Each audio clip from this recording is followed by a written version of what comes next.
Ju dashurove ti me piano? Në fakt, unë kur kam qenë 4 vjeç, isha futur për balet. Dhe falenderoj shumë zysh Blerina Arbana, që ka bërë një përkushtim kaq të madh për mua.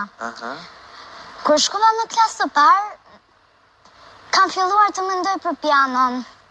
Dhe zysh Armina Bogdo e falenderoj shumë për gjithë këtë piano, për gjithë këtë përkushtim për piano. Edhe mësues Petritin, për lëndë që unë kam mësuar. Po si të tha mësues Blerina, mësuese Blerina ty që luaj fokusohu tek piano? Po, sepse... Mos e ki mendjen se kush është aty. Më fol vetëm me mua. Po unë një moment kam dëgjuar disa koncerte dhe unë dashurova me piano, me zërin e pianos, sepse ai ishte pasioni im dhe zysh Bela më tha mua të përqendrohem te piano.